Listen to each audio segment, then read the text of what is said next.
Informação, entretenimento, cultura, negócios, saúde, educação e fé.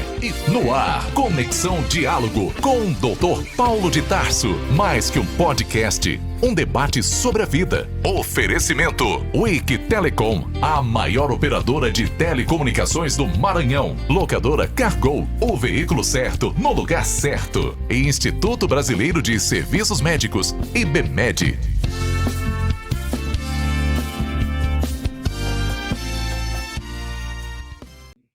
Olá pessoal, bem-vindos a mais um Conexão Diálogo, nosso podcast.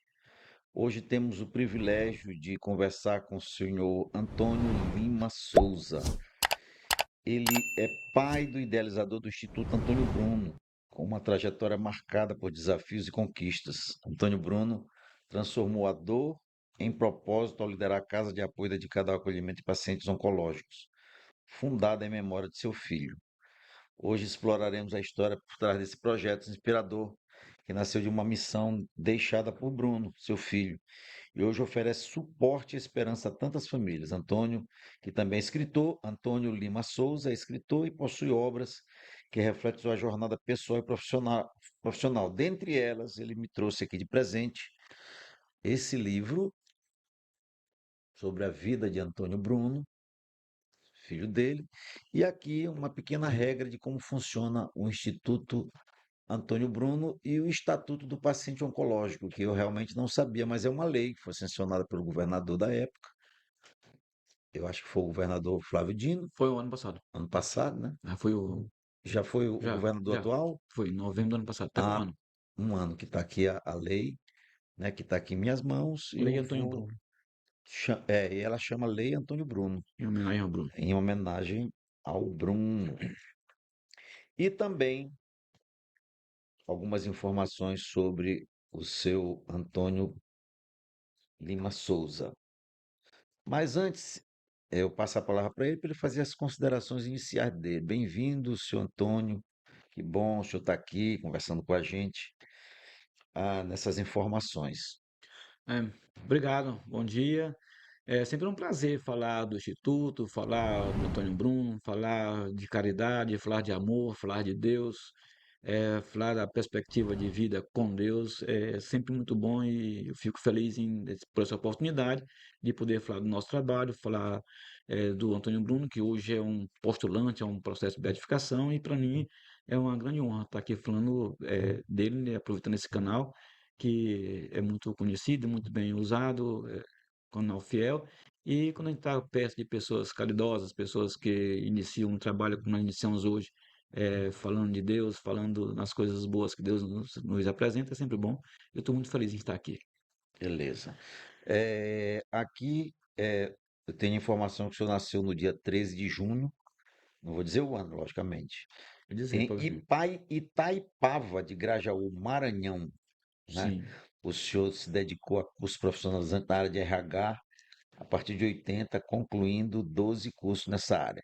Mas aí nós conversávamos ainda há pouco, o senhor vem para cá, para São Luís, em 1975, com 17 anos, né? sim. Veio para estudar, né? Eu vim para estudar. Lá na Taipava, talvez era a terra de ninguém. É muito longe, muito pobre, É paupérrimo, um né? É um povoado de povoado. Grajaú, Era um povoazinho, né? Hoje está, né, emancipado. emancipado, mas antes não era.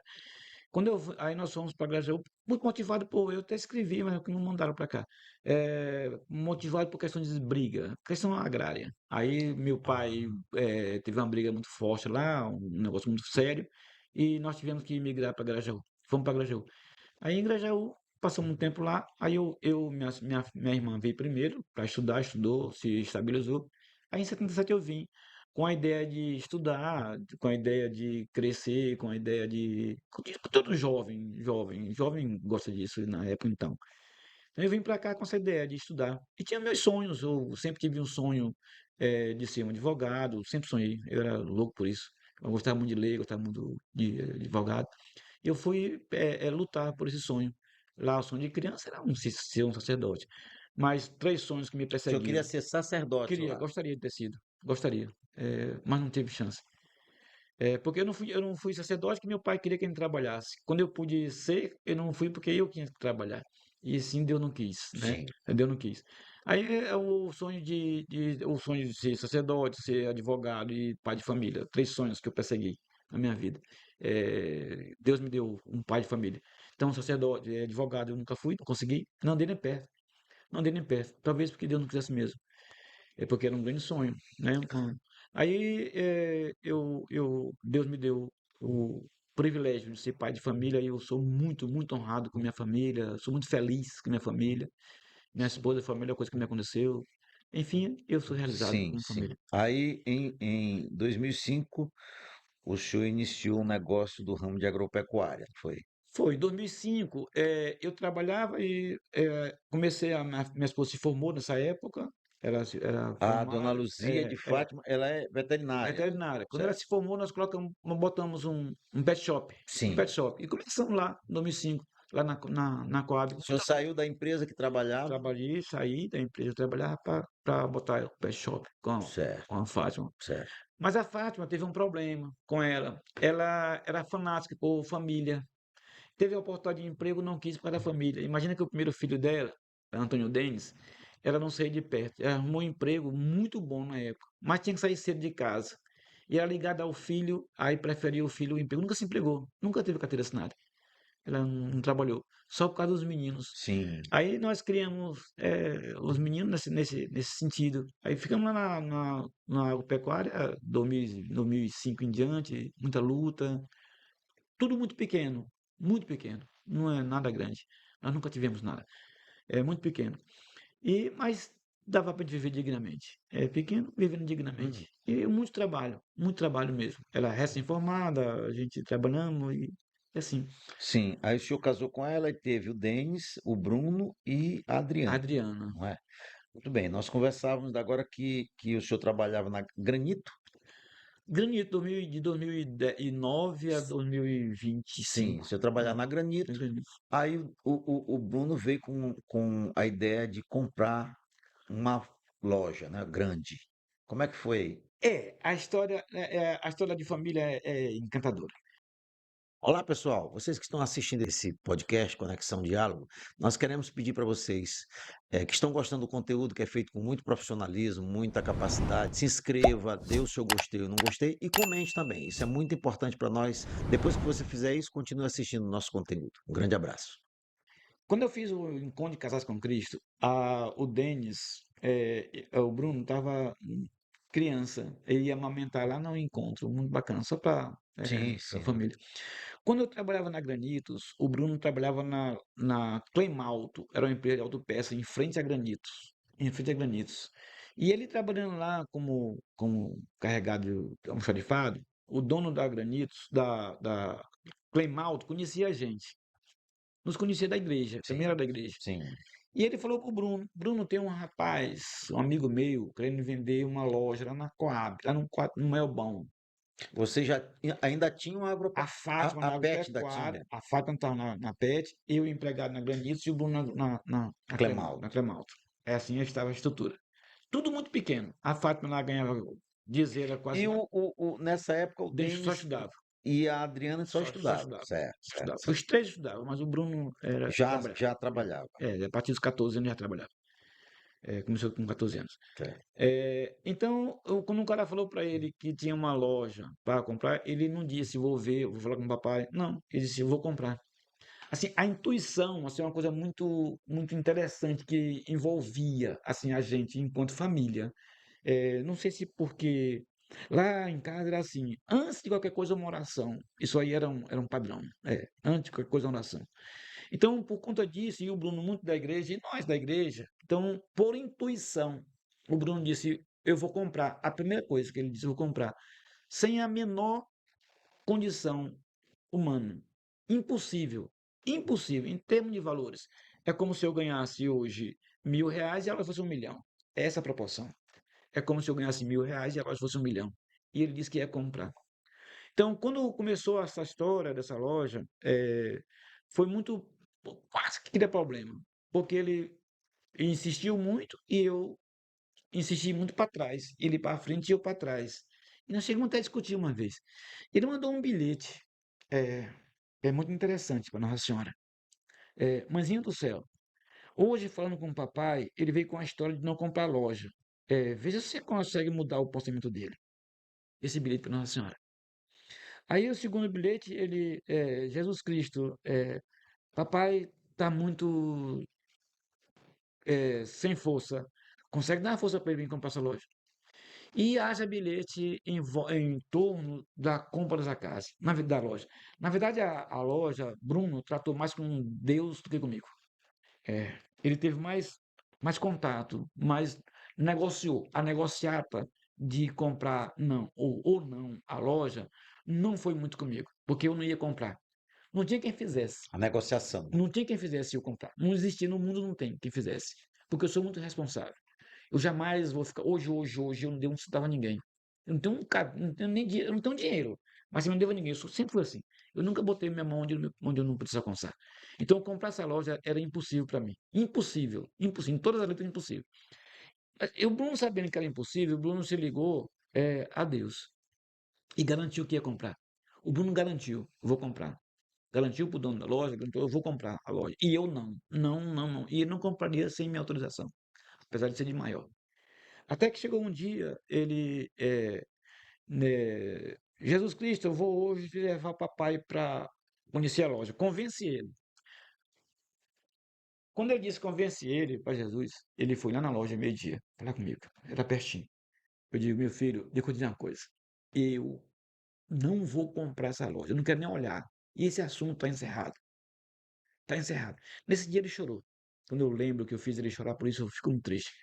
Mas foi na época, na época. Mas era o bom senso, Era né? bom Bom senso. senso falando. Não. Aí ele voltou para a loja, ele voltou para a loja dele, chorando, e eu fiquei, nem triste eu fiquei. Não fiquei triste, não fiquei porque ele chorou, não deu nem tristeza no dia. Sim, Porque eu sabia que era aquilo que era verdade, eu não podia, sim, não sim. podia ter outro raciocínio. Só tinha um raciocínio. Nós não podemos comprar. Era só isso. Só que ele me traiu. Ele não falou eh, só comigo, ele falou com Deus também. E Deus ninguém pode. Com Deus ninguém pode. Quando foi de noite, ele disse, pai, vamos amanhã olhar a loja. E eu nem respondi sim e nem não. Disse, impossível, não dá. Quando foi umas 9 horas da manhã, ele foi lá na loja. Já no carro. A pergunta é, como que ele sabia que eu ia? Como que o Bruno sabia que eu ia visitar a loja dele? Por que que ele foi com o carro? Veja que como quando a pessoa está envolto de Deus, quando a pessoa está envolvido com as coisas de Deus, como ninguém pode. Eu não ia, eu não ia, não tinha como eu ir. Quando o Bruno entrou na loja, o pai veio buscar, eu digo, pra quê, rapaz? Pra gente olhar a loja. Meu filho, eu não vou. Ele, poxa, pai, caramba, só para olhar, custa se olhar. Custa, só me diga, custa. E do nada, como se um passo de mágica, eu saí da minha mesa, tá, Bruno, pois vamos lá. Aí eu falei para minha secretária, eu dou dar uma saidinha, e nós saímos para ir para o Maiobão. Quando chegamos no Maiobão, que eu olhei a fachada da loja, eu não quis sair do carro. Você pode acreditar. Eu não quis sair do carro. Digo, Bruno, impossível.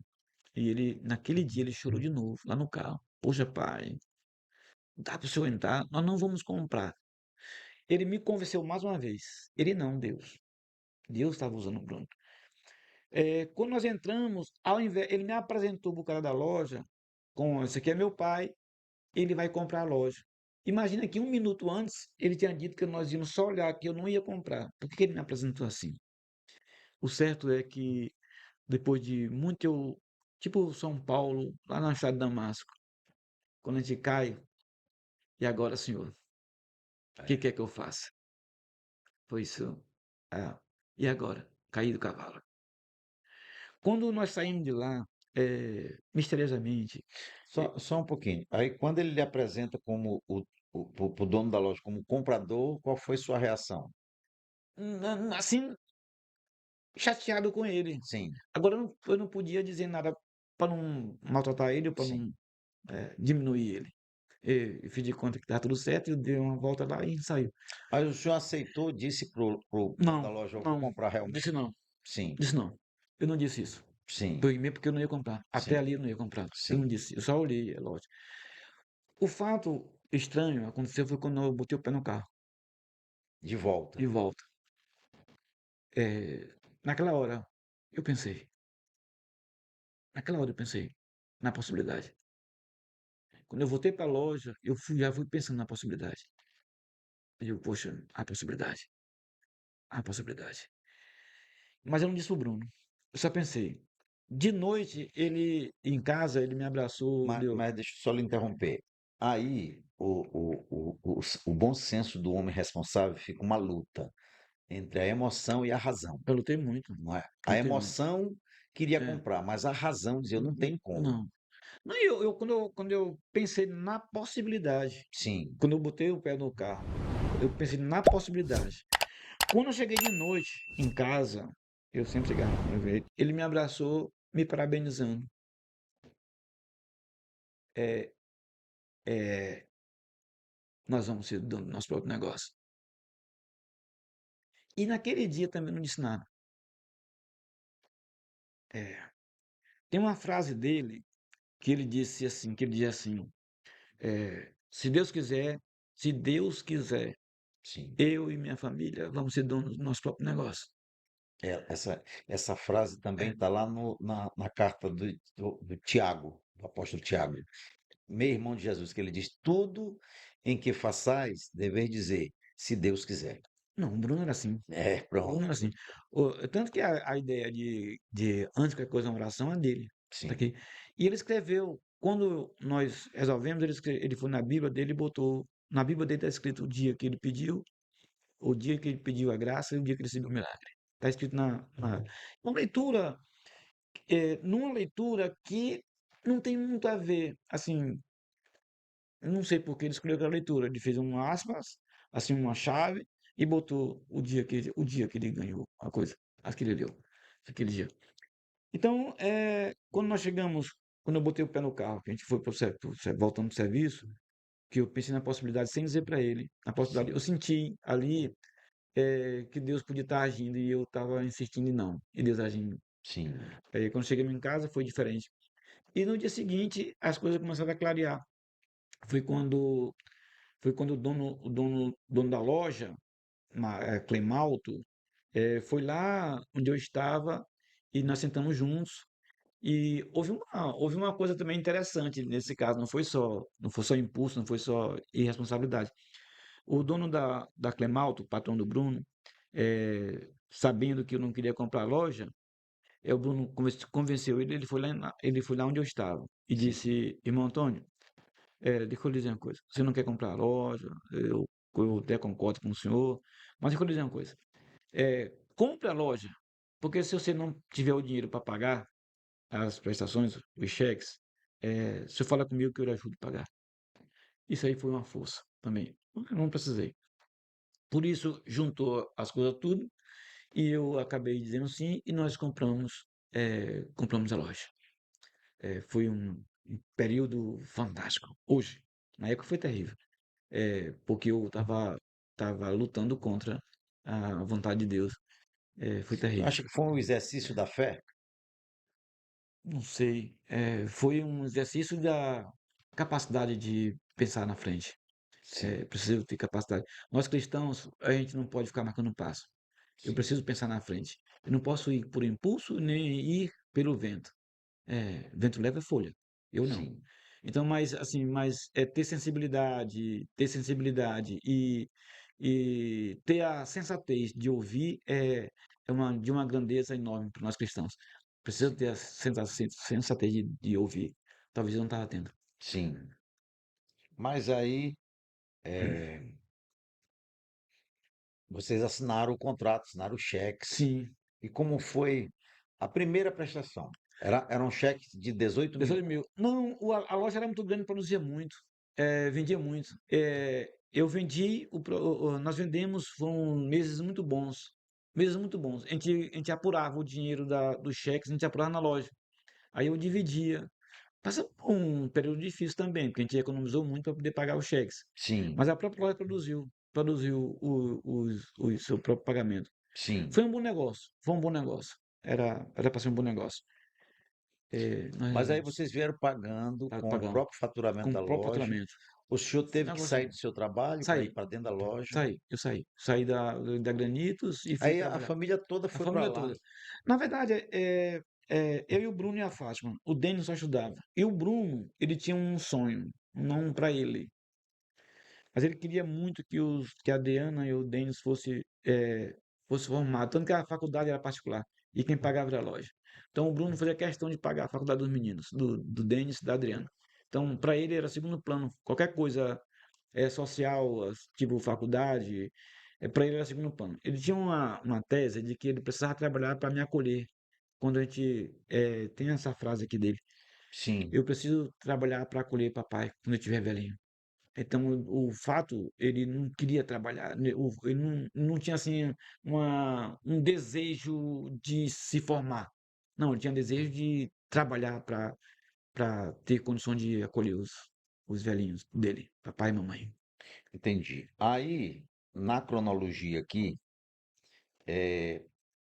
vocês participaram de encontro de casais com Sim, Cristo, sim, sim, na Igreja Católica, sim, não é? sim, Aí, vocês trabalhavam na agropecuária lá sim. e frequentando a Igreja, Igreja igreja, Católica, junto igreja. com o Bruno, com todo Todo, mundo. todo mundo, todo mundo. A família trabalhando na agropecuária. Como era o nome da empresa lá? Agropecuário Celeste. Agropecuária Celeste. Ainda existe hoje. Não, depois nós mudamos, não existe não. Quando o Bruno faleceu, tudo que nós conseguimos, pulando o assunto, cada cronologia, tudo que nós conseguimos, havíamos conseguido ao longo da nossa vida, nós fizemos em 45 dias. Certo. Espera aí. Aí vocês trabalhavam. Quando foi em 2011, o Bruno foi acometido por uma enfermidade grave, Sim, não é? sim, Como foi essa experiência triste? devastador. É, tudo muito normal. Nossa vida estava tudo normal. Nós nunca havíamos vivido momentos tão bons. Nunca. Foram os 2 últimos anos do Bruno, foram os 2 últimos anos mais felizes. Uhum. Muito bem na igreja, um trabalho na igreja bom, nós todos juntos, Grupo. grupo. O Bruno ele tomava de conta de 5 grupos de jovens, e eu tomava de conta de 3 grupos de casais com a Fátima. Tá tudo muito bem. De repente o Bruno acordou tossindo, uma tosse seca. Cough, cough, cough. Duas e uma demorada. Cough, cough, cough. Um dia, 2 dias, terceiro dia nós levamos ele no médico. O médico disse que era pneumonia. Passou um remedinho que ele ia ficar bom. E a Fátima, por intuição, disse, doutor, não pode ser pneumonia. Não sei também se era médico veterinário, podia ter uma noção. Aí o médico disse, espera, se a senhora quiser investigar, investigue. Mas pneumonia, você pode estar sem medicação, ele vai ficar bom. E a Fátima, depois eu vou investigar. Eu quero investigar. Aí nós fizemos uma tomografia no mesmo dia. Mesmo dia. Na tomografia, o resultado deu uma tal de uma massa. Uma massa entre o pulmão e o coração. Sim. Uma massa. E nós vamos para o médico, lá no São Domingos. Deus nos colocou só gente, só anjo na nossa vida. E nós fomos para o doutor Cleiton, doutor Alencar Júnior, no São Domingos. Doutor Alencar Júnior e doutor Cleiton. Chegamos lá, ele olhou a tomografia, nunca tínhamos visto ele. E foi também amor pela primeira vista. Primeira vista. Ele é protestante, nós católicos, conversamos um pouquinho, foi muito bacana. E ele disse, Antônio, precisa de uma biópsia.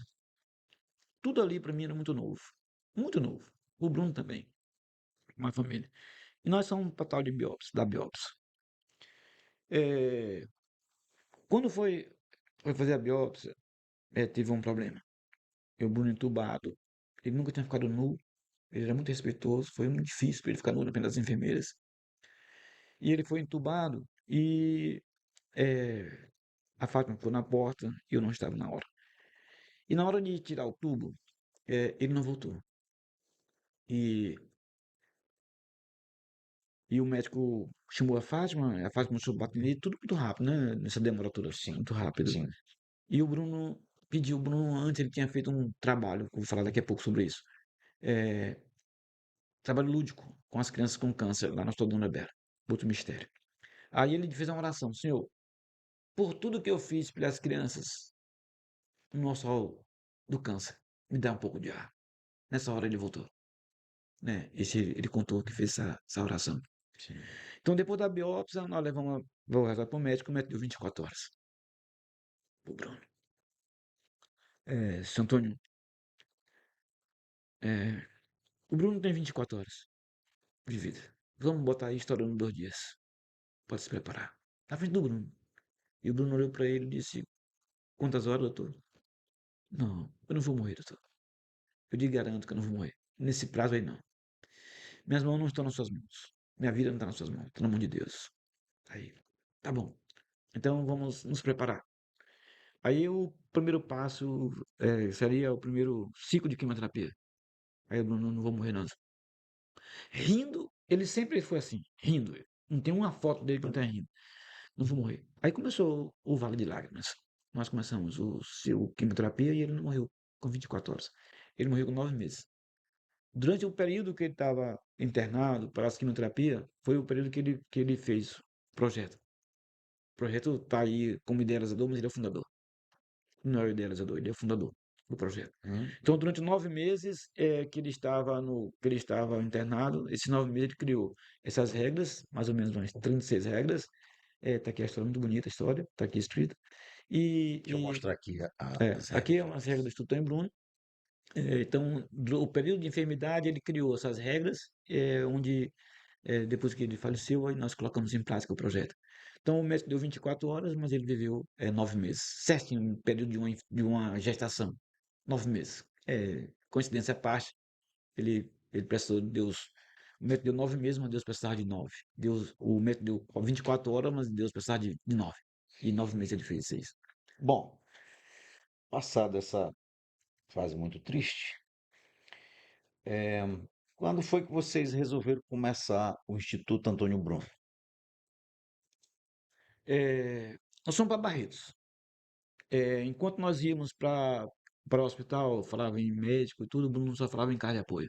Ele conheceu algumas, ele conversou com as pessoas de lá. O Hospital do Câncer, lá em Barretos, é rodeado de casas de apoio.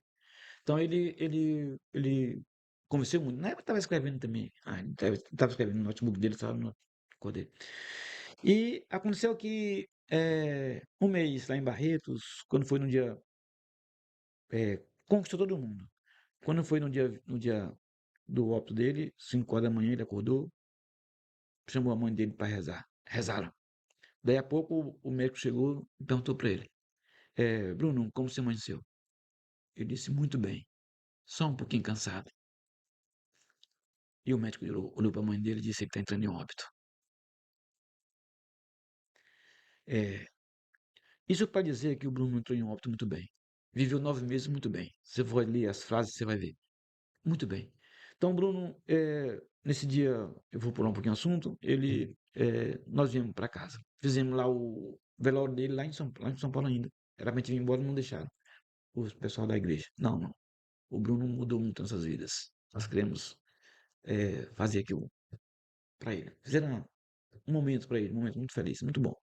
Muito bom. Religiosamente muito bom. E nós tivemos primeira grande decepção social. Foi quando eu soube que caiu a ficha. O Bruno estava no bagageiro do avião. Para mim foi terrível. É, quando nós fomos para São Paulo, eu comprei uma poltrona um lugar mais espaçoso para ele, porque ele podia morrer no voo. Né? Aí eu comprei, e de lá para cá ele veio como veio. Quando nós chegamos, nós fizemos a missa corpo presente, depois a missa de sétimo dia, e nós já estávamos já nos preparando. Preparado. A missa de 30º dia, nós um mês depois nós tiramos a veste de luto e colocamos de luto. Um mês depois, nós já estávamos trabalhando para alugar a casa de apoio. Porque minha filha viu no notebook dele algumas coisas e a gente começou a idealizar, a arrumar as coisas. Antes disso, o primeiro dia que o Bruno se internou aqui em São Luís, no Hospital Geral, ele viu os pacientes lá doentes, do interior. E ele me convidou, a minha mãe dele. Vamos alugar uma casa para botar esse pessoal dentro. Por isso que eu digo que ele não é idealizador, ele é o fundador. E como eu não podia, eu falei para ele, como alugar uma casa se tu tá doente? Quem lhe disse que eu tô doente? Eu tô só com câncer, eu não tô doente, tô só com câncer. Não tô doente. Como eu não aluguei a casa, ele passou a levar lá para casa as pessoas, os pacientes. Então lá em casa foi o protótipo. Sendo lá em casa o protótipo e convidados dele lá em casa, então ali começou tudo. Tanto que um mês depois que ele faleceu, nós só começamos a procurar a casa e um fato estranho. Toda casa que a gente entrava para alugar, nenhuma quis alugar, porque era para casa de apoio, e não vou alugar para casa de apoio, vai morrer gente aí dentro e tal. Aí nós não conseguimos casa. Não conseguimos. Quando nós não conseguimos a casa para alugar, nós nos reunimos de novo e nós passamos para ele, para o Bruno, já lá no céu. A culpa não é nossa. Não tem casa. Tá perto de Deus, falar para ele, se Deus quiser, ele dá um jeito.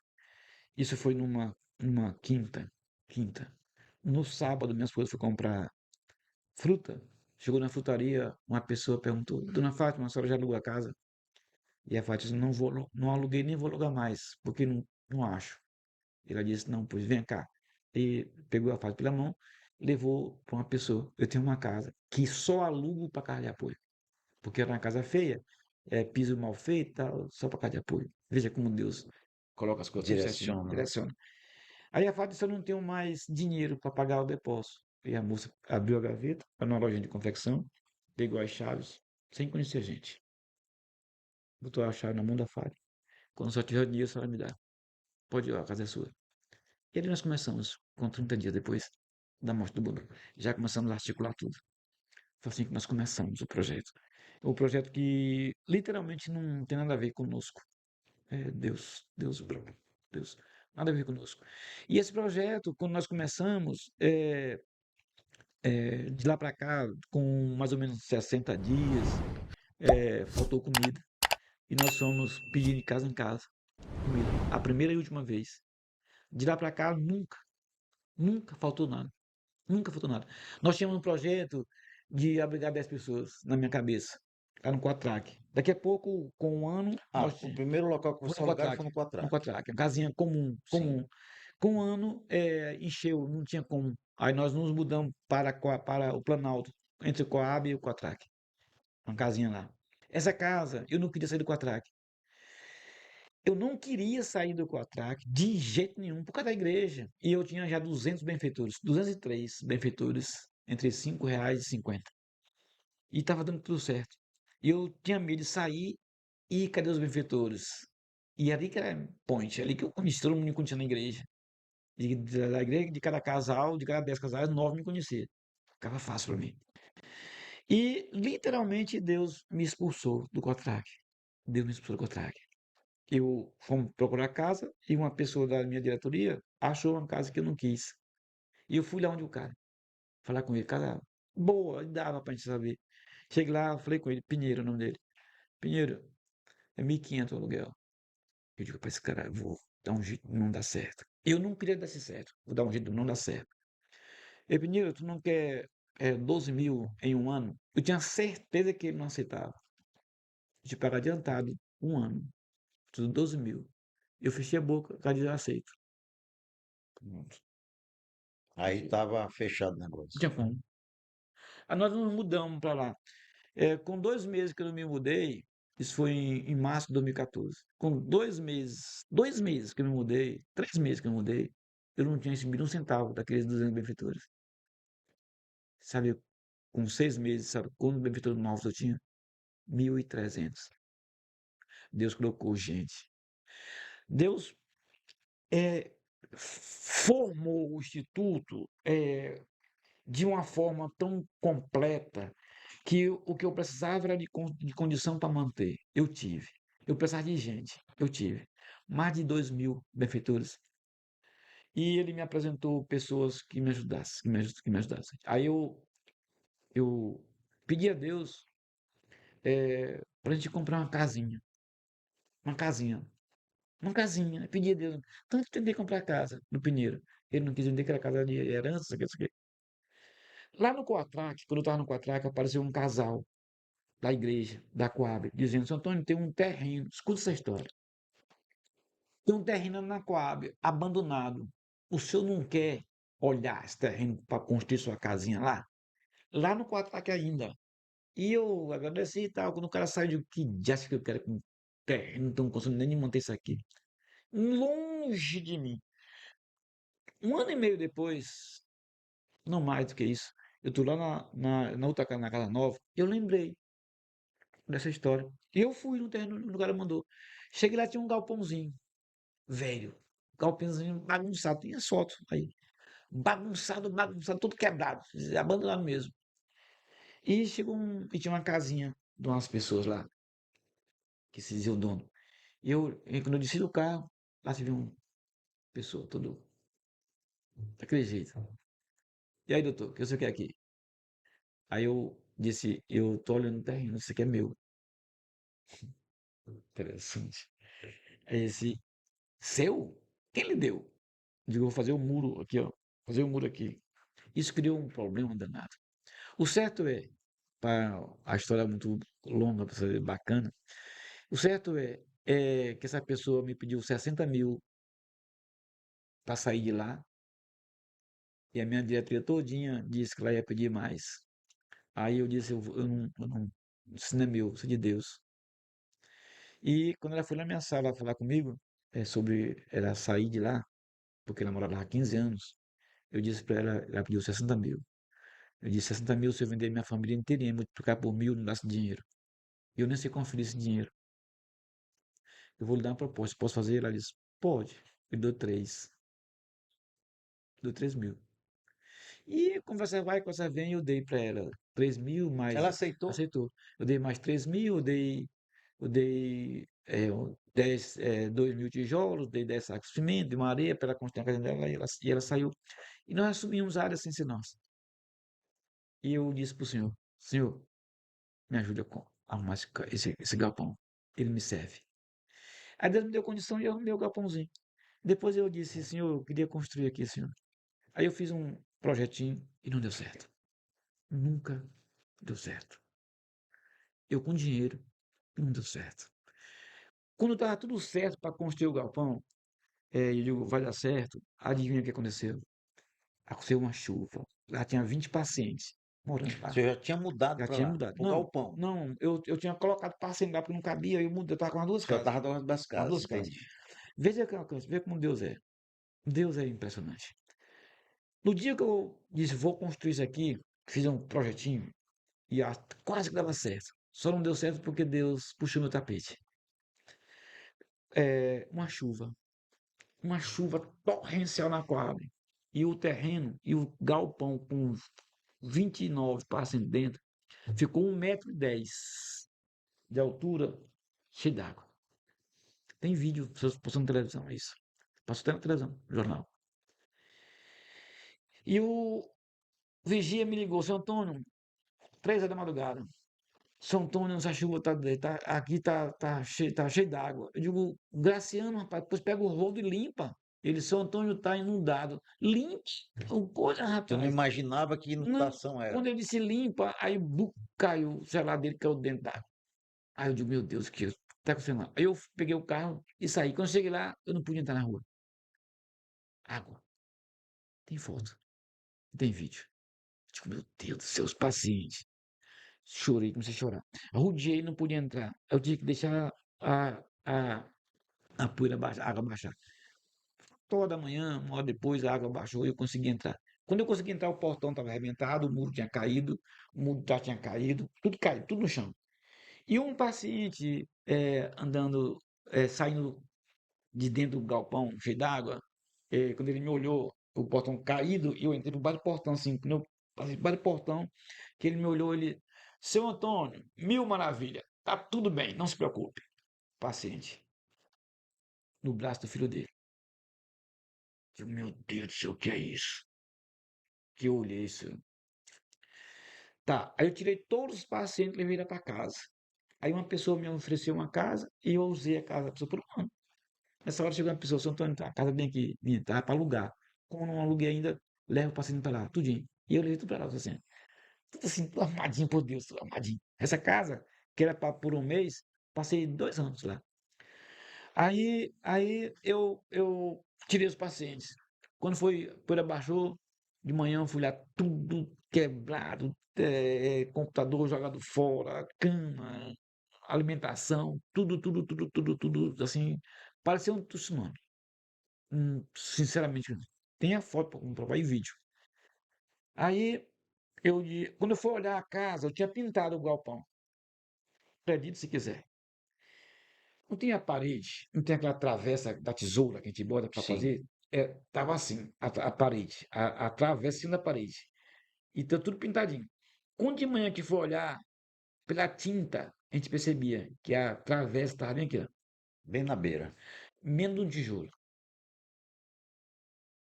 para cair. Tanto que eu tirei imediatamente. Eu descobri o terreno imediatamente. Deus. Quando isso aconteceu, eu digo, caramba, não, Deus não me quer aqui mesmo, de fato. Aí eu conheci o Ministério do Trabalho, que começou a me ajudar com material. Aí foi quando eu fiz esse projeto. Aí eu fiz um projeto todinho, apareceu um outro terreninho que eu enfrentei, Deus me deu. O terreno de trás, que era 30 por 40. Aí tinha um aqui de 50 por 15, que não era meu, era da escola, murado. E Deus mandou eu invadir. Todo murado. Eu digo, meu Deus, o vizinho, seu Antônio, por que você não fica tendo aí? Eu digo, aí, todo murado, senhor. Isso é só prostituição, senhor. Ninguém tem quem durma de noite. Traficante e tal. E esse cara me aperreou. E eu fui falar com a diretoria. A diretoria, meu advogado, disse, Antônio, se você fizer isso, eu estou fora do instituto. Não conte comigo. Porque isso aí é ilegal. Tipo, 100% errado, 100% contra, só eu a favor. Isso é Deus. Isso na sexta. No sábado, no domingo, eu mandei o Graciano, que era pedreiro, derrubar o muro. Derrubou o muro, nós assumimos. Aí deu tudo certo. Aí assumi o outro, deu tudo certo. Aí a professora vai e me deu terreno hoje é nosso, com documento. Aí eu fiz o projeto. Esse projeto, quando eu fiz o projeto, eu botei assim para o padre. Chamei o padre, 100 mil esse projeto. Só o projeto arquitetônico, 100 mil, para ter uma ideia. Aí chamei o padre, padre, abençoe o projeto. O padre olhar para mim, olhar para o projeto, olhar para mim, olhar para o projeto. Ele abençoe o projeto, sim. Abençoe o projeto. Eles não construir. E ele abençoou o projeto. Nós conseguimos, começamos um dia, a empresa, construtora. Deixa eu te perguntar. Depois desse incidente que teve com a chuva lá, o senhor tirou todos os pacientes e não voltaram mais. Não, não, eu demoli, Aí demoliu. demoli.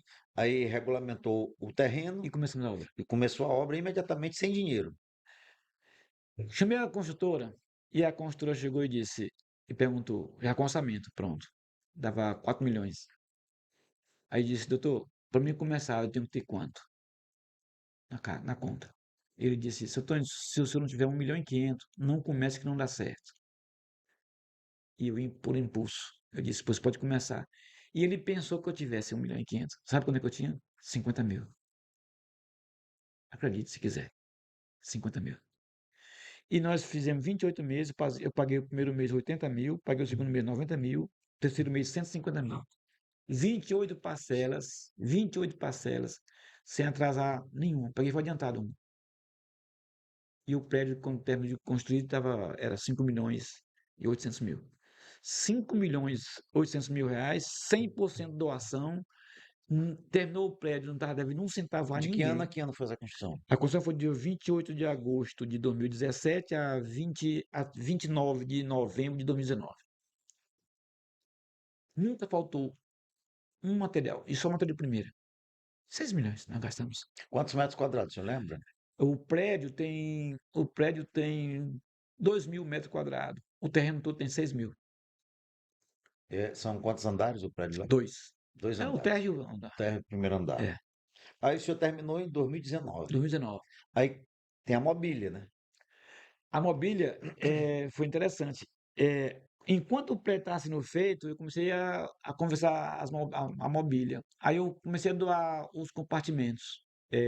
Fulano e tal, você pode manter um compartimento? Posso, tá, aí tá aqui, tudo assim, isso aqui. Eu tenho nomes, mas Atitude era um grupo, Sagrada Família era um pessoal do Rotary Club, e cada um ia ia dar as camas, toda a mobília, Mobiliar tudo. mobiliar tudo. Na hora não deu certo, só metade não deu certo. Aí nós começamos a fazer campanha e eu mobilei todos os compartimentos com 220 camas, tudo com armário, com TV. Aí eu consegui, o doutor Samarone me ajudou demais. Queria agradecer ao doutor Samarone. Samarone e sua esposa, sua família. Ele me deu a brinquedoteca e me deu a sala de jogos. A brinquedoteca e a sala de jogos. Só a brinquedoteca e a sala de jogos ele gastou mais de 100 mil para fazer.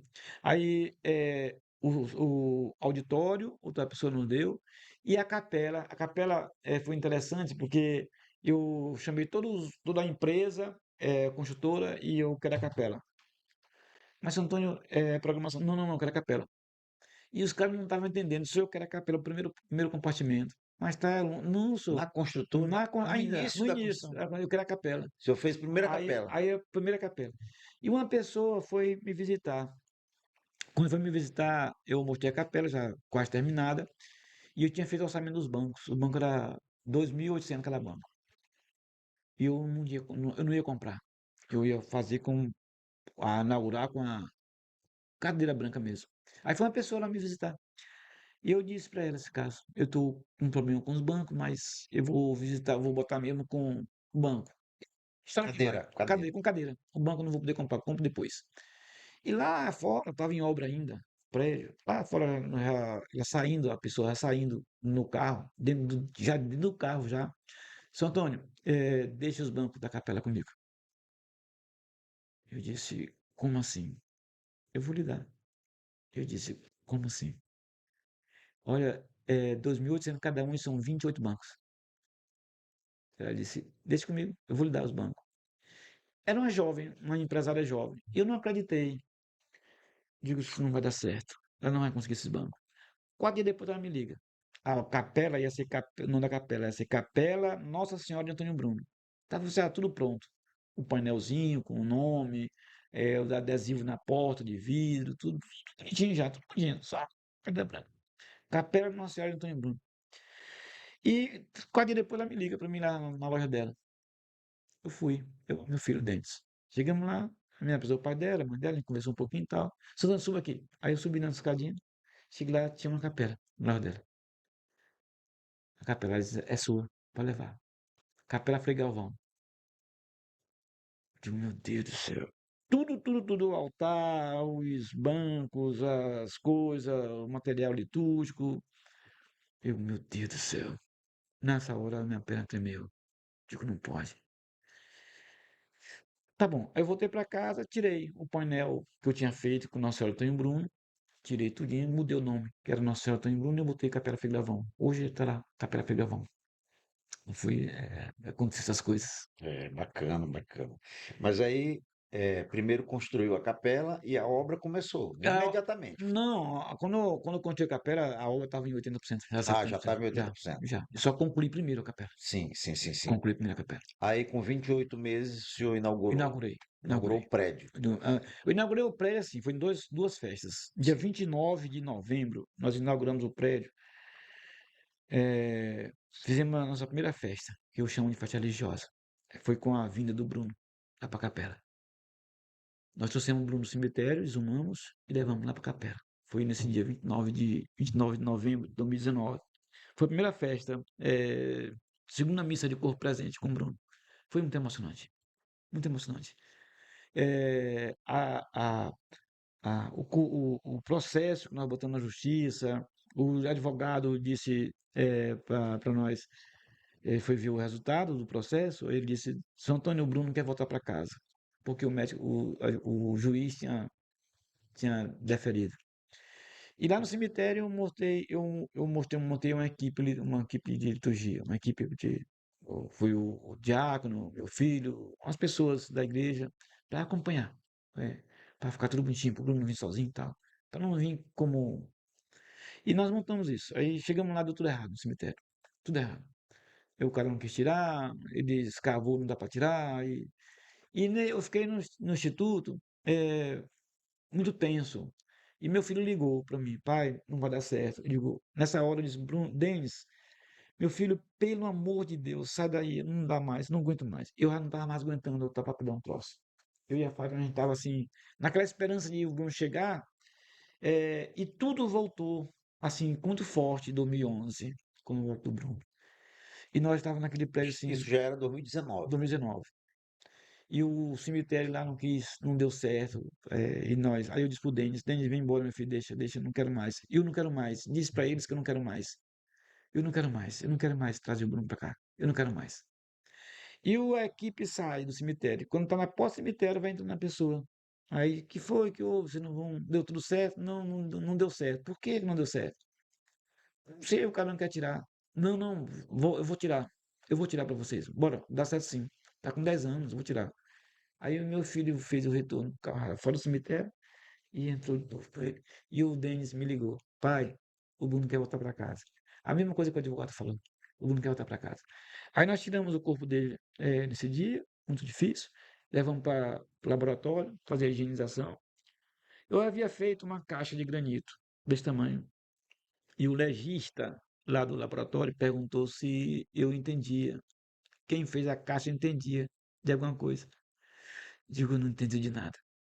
E deu tudo certinho, não precisou cortar nada, não precisou nada. Tudo certinho lá. A caixa deu certinho, certinho, certinho. Tudo certinho, certinho, certinho.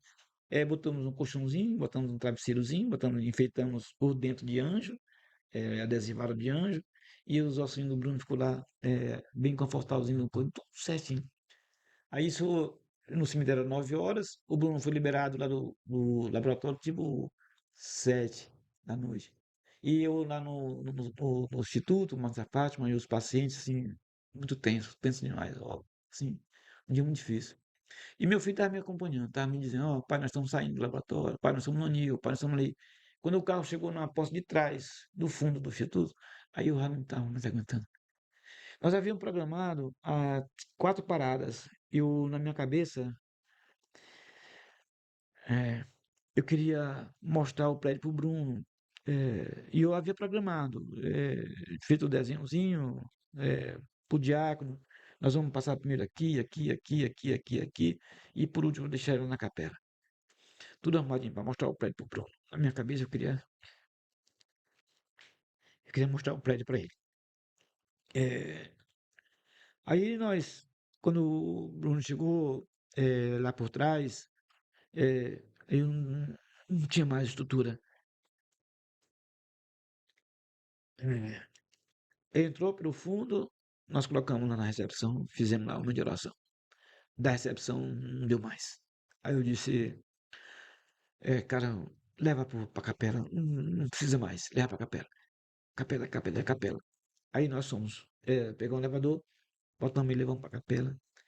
Aí não deu para me fazer o que eu queria, que era mostrar o refeitório, mostrar principalmente a sala de jogos, que era uma coisa que ele gostava muito por ele ser jovem.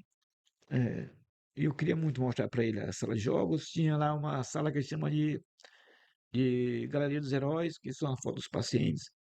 Eu queria mostrar para ele a Galeria dos Heróis. Mas aí não deu. Eu estava preocupado com assim, estado de saúde minha mesmo. Estava preocupado em um troço. Digo, não vou resistir. E para evitar isso, nós fizemos o cortejo até na capela, deixei ele na capela e ali terminou a primeira festa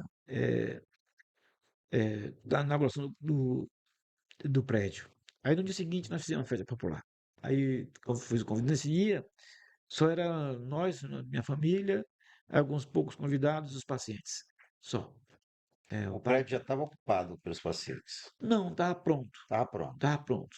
Tudo com as Enquanto camas. isso, a outra casa de apoio sendo mantida. Tá mantida, as duas casas de apoio, A mantida. construção e a casa de A apoio. construção e as duas casas de apoio estavam mantidas. Foi um trabalho muito ferrenho. Muito, muito É, difícil, muito muito difícil. difícil. Aí nesse dia, os pacientes foram me acompanhar com o Bruno, voltaram para casa. No dia seguinte, a festa de inauguração, no dia 30, no dia 1º, os pacientes foram para lá num momento, assim, muito especial, um momento Ah, tu especial. arruma um guardanapo pra gente aí, por favor. Muito, muito, muito forte. Aí os pacientes foram para lá. Aí quando nós chegamos no dia primeiro, que os pacientes foram se mudar com sua bagagem, fizemos uma festa também na recepção lá. Aí foi assim o começo do prédio. Foi Legal, assim. legal. Mas aí, Antônio, você, para retratar toda essa experiência, né, toda essa luta, né, porque o que a gente vê é uma luta em que Deus está na frente abrindo portas, né, quebrando correntes.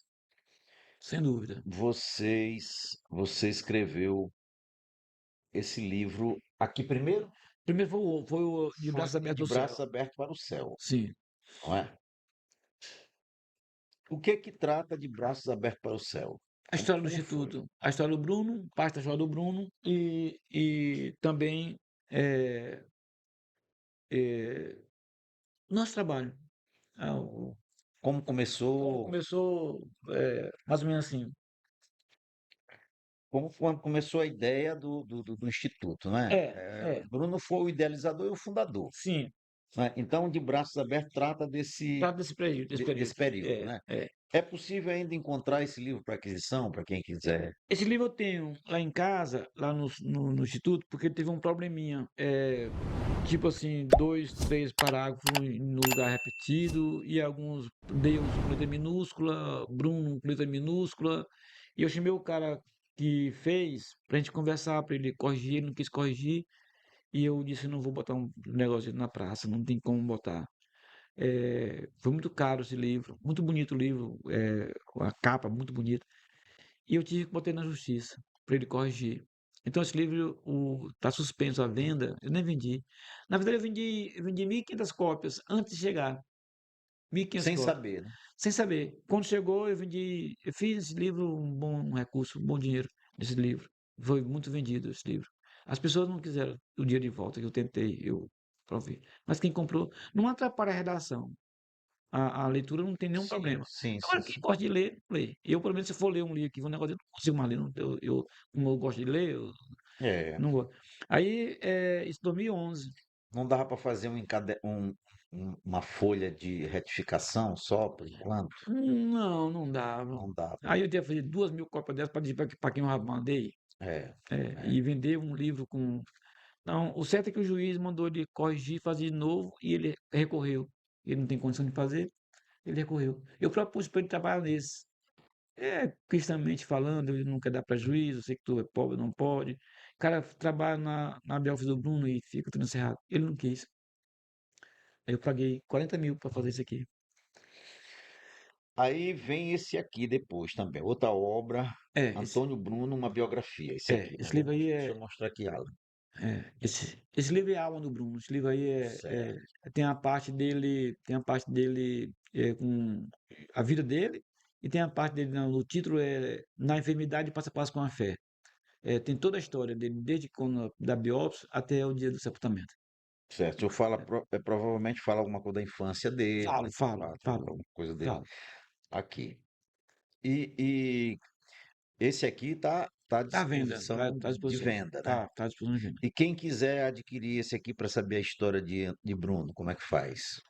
Lá no Instituto. Só tem no shopping, agora no shopping vendendo, Sim. e lá no Instituto. Qual é o endereço do instituto? O Instituto é Rua Frei Lário, número 2019, próximo do INSS. 2019 porque era 15 o número, eu botei 2019 por causa do dia que a gente inaugurou o prédio. Sim. É próximo do CSU da Coab? Próximo do Do INSS. INSS. O INSS. Fácil, fácil, fácil. Muito fácil de achar, muito fácil. Entendi. Qual é o telefone lá? Então, 32, 3106.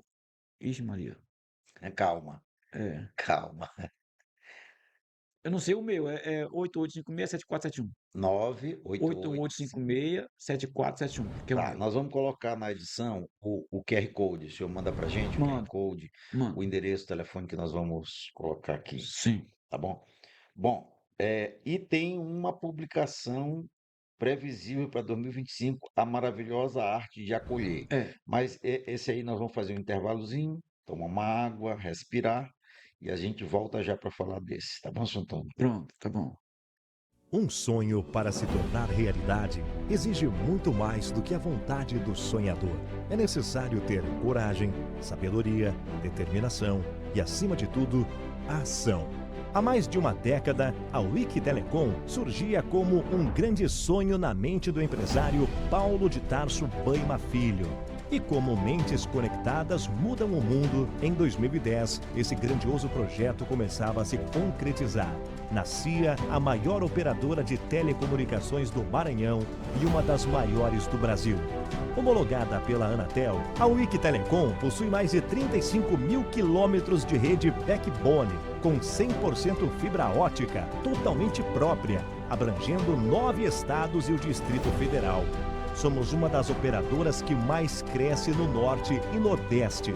E para garantir nosso pioneirismo e excelência no mercado, investimos em uma infraestrutura de rede de última geração, através de implantação de Smart Cabines com a tecnologia DWDM em todas as nossas rotas, garantindo a máxima qualidade e segurança aos nossos clientes. A Wiki Telecom possui atuação fortemente consolidada nos estados Maranhão, Pará, Piauí, Ceará e investe continuamente na expansão de sua rede para outros estados. Ao todo, levamos conectividade para mais de 400 cidades do Brasil, oferecendo um atendimento de excelência a clientes residenciais, empresariais, provedores de internet ISP e governamentais. A Wiki oferece os serviços de internet banda larga, link dedicado, LAN to LAN, construção e manutenção de redes FTTH e Metro, telefonia fixa IP e soluções de data center, como armazenamento de dados em nuvem e hospedagem física de equipamentos dos clientes, utilizando toda a qualidade, segurança e infraestrutura dos nossos 2 data centers, sendo um deles considerado o maior data center do estado do Maranhão.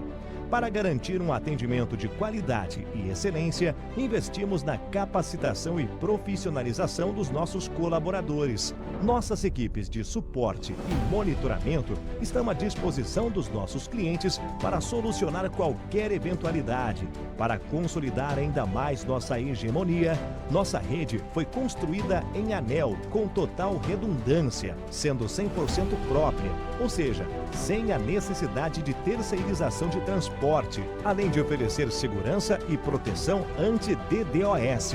E para garantir a máxima eficiência em conectividade, estamos conectados aos principais IX nacionais e a 9 IX internacionais. E ainda com o objetivo de oferecer mais oportunidade de alcance aos nossos clientes, fazemos swap de rede com outras grandes operadoras do Brasil. Nossa principal meta é continuar avançando e conectando muito mais pessoas ao mundo, através das nossas soluções em conectividade. Por isso, investimos continuamente em novas tecnologias para garantir mais oportunidades e um futuro melhor para todos. Wiki Telecom, construindo futuros através da conectividade. Olá pessoal, eu sou Vitória Ribeiro e estou hoje no Céu Dental, um dos patrocinadores do podcast Conexão Diálogo.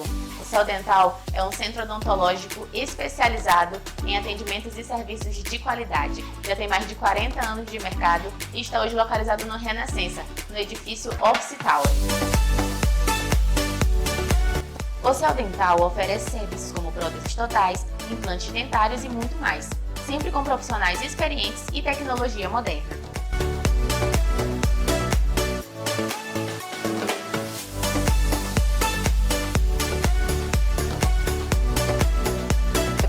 Quer agendar uma consulta ou fazer uma avaliação? Basta entrar em contato através do número 98 32 21 4174.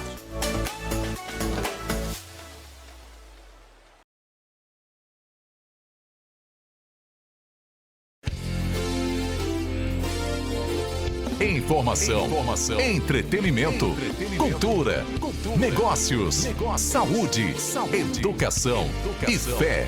Conexão Diálogo com o Dr. Paulo de Tarso. Mais que um podcast, Um debate sobre a vida. Oferecimento. Wake Telecom, a maior operadora de telecomunicações do Maranhão. Locadora Cargo, o veículo certo no lugar certo. E Instituto Brasileiro de Serviços Médicos, IBMED. Conexão Diálogo com o Dr. Paulo de Tarso.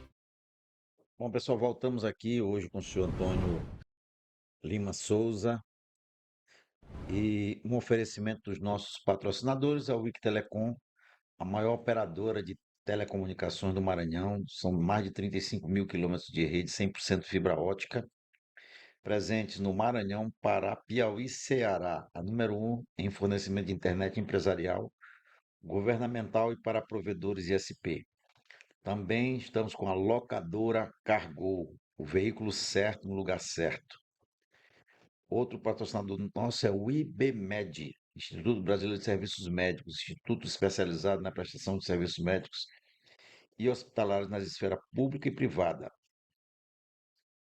Outro patrocinador, Céu Dental, a clínica odontológica especializada em atendimento e serviço de qualidade. Sorriso saudável com cuidado e excelência. Agende sua consulta pelo 3221-4174. E também a CB2Go, a melhor cafeteria de São Luís, que hoje nos oferece lanches aqui, como patrocinadores, localizado no Renascença.